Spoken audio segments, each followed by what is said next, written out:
ding dong, ding dong. Si vous êtes là, je suis là. Aujourd'hui, frères et sœurs, dans Contes et légendes, nous allons parler d'un sujet un peu bouleversant.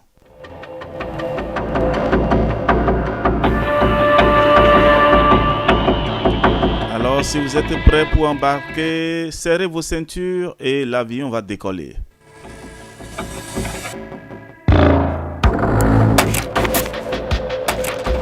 Aujourd'hui, nous allons parler de Sodome et de Gomorrhe.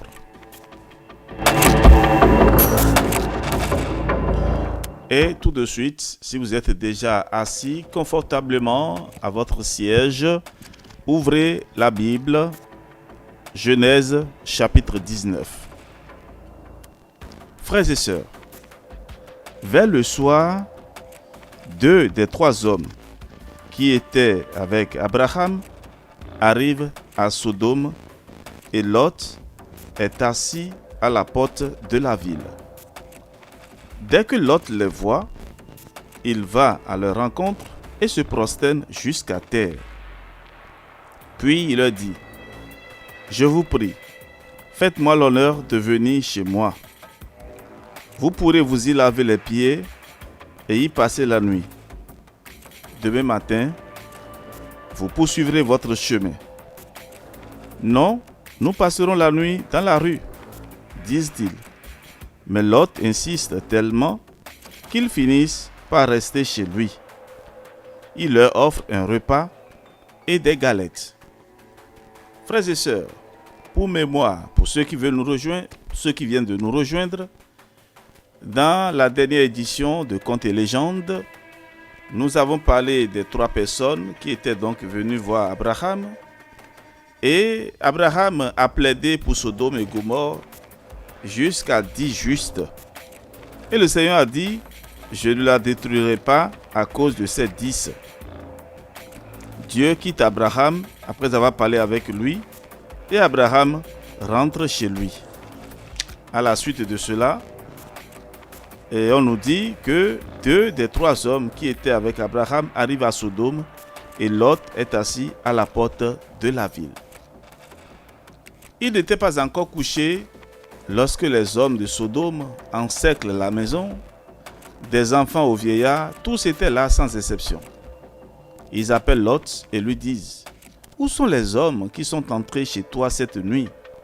Faites-les sortir, nous allons les violer. » Lot sortit de la maison, ferma la porte derrière lui et leur dit : « Non, mes amis, ne commettez pas ce crime. J'ai 2 filles qui sont encore vierges. Je vais vous les amener dehors et vous leur ferez ce qu'il vous plaira. Mais de grâce, ne faites pas de mal à ces hommes, puisqu'ils sont mes invités.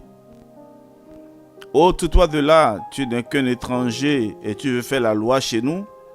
Eh bien, nous allons te traiter plus mal qu'eux, disent-ils. Et ils bousculent Lot avec violence et s'approchent de la porte pour la briser. Alors les 2 hommes étendent la main pour faire rentrer Lot dans la maison et referment la porte.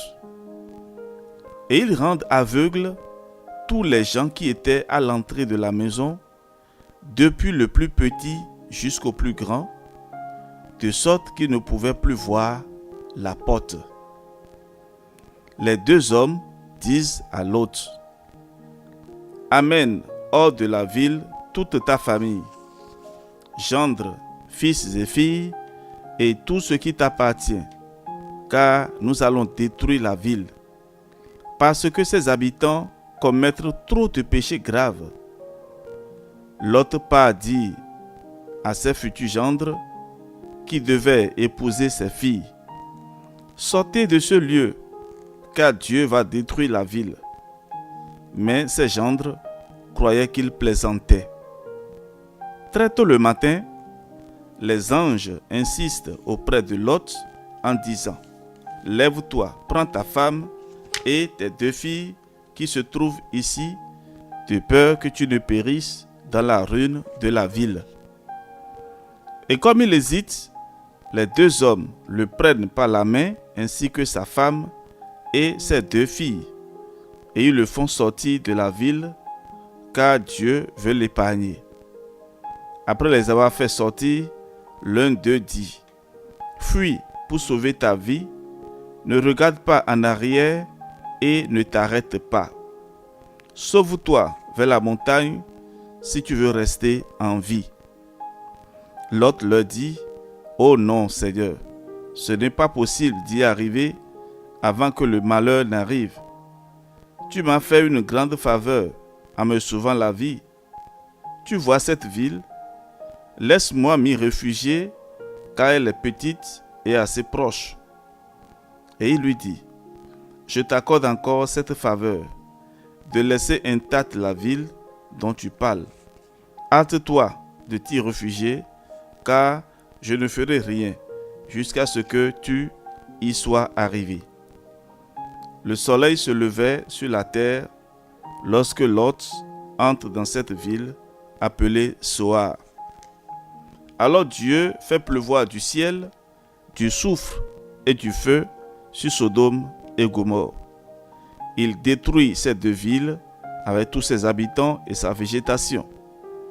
La femme de Lot a été transformée en statue de sel parce qu'elle avait regardé en arrière. Tôt le lendemain matin, Abraham se rend à l'endroit où il avait parlé avec Dieu et voit une fumée qui s'élève de Sodome et Gomorrhe. En effet, Dieu a épargné Lot de la mort parce qu'il s'est souvenu de la prière d'Abraham. Frères et sœurs, voilà l'histoire que je viens de vous raconter. L'histoire de Sodome et de Gomorrhe, où on n'a même pas pu trouver 10 personnes justes.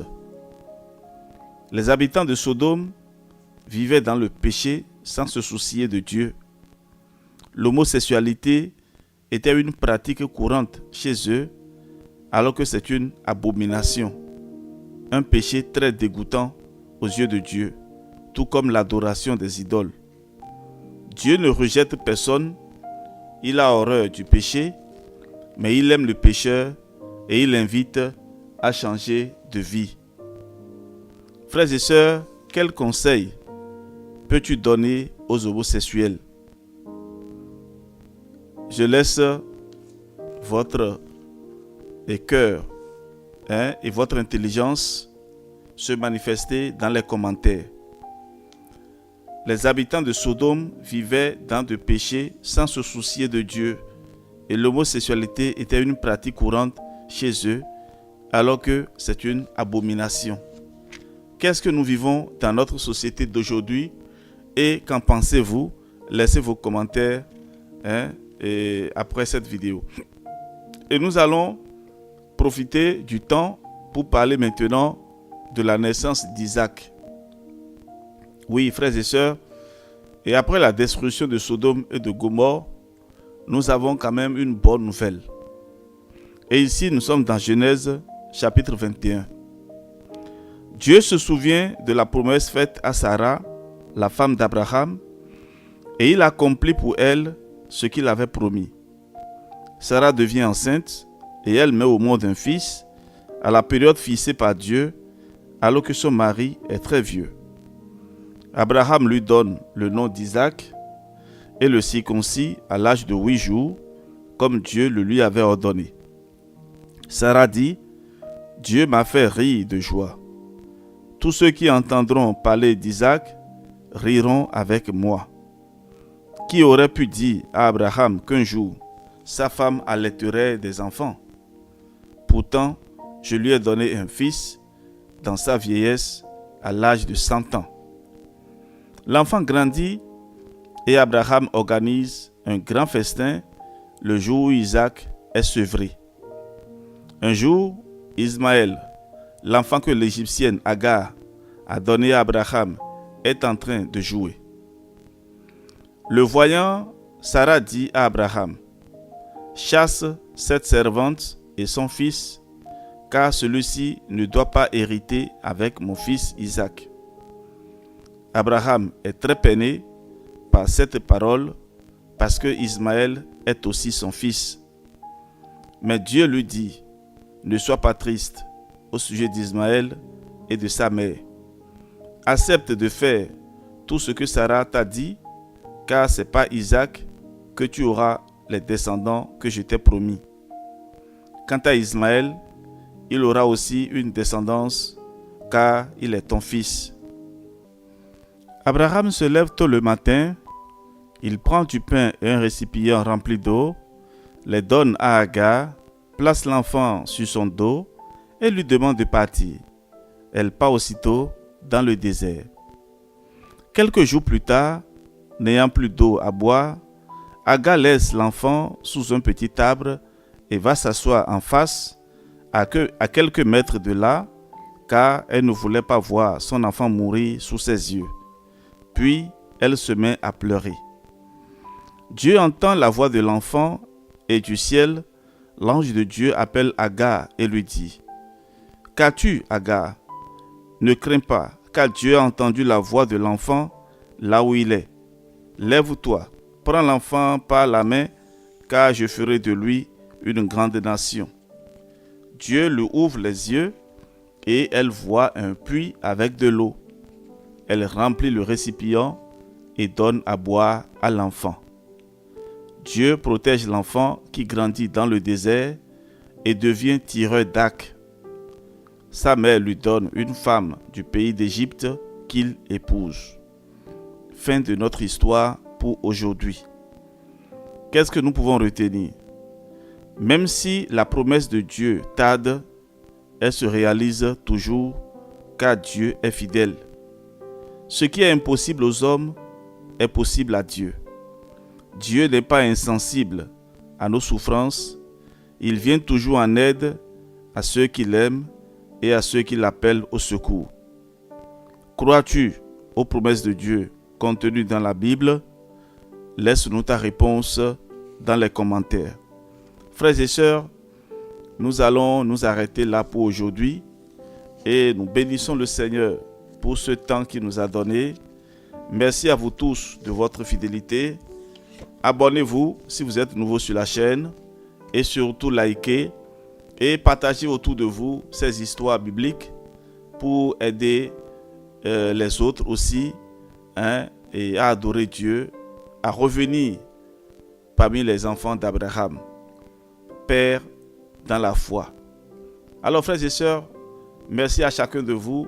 Si vous avez des histoires intéressantes à partager avec nous, parce que après les histoires bibliques, nous allons parler de la vie courante, nous allons parler des contes et légendes d'Afrique et pourquoi pas des pays d'outre-mer. Nous allons partager avec vous ce que vous-même vous allez nous envoyer. Alors écrivez-nous par WhatsApp plus 229 67 20 14 14. Soyez bénis et que Dieu soit votre lumière. On se retrouve demain.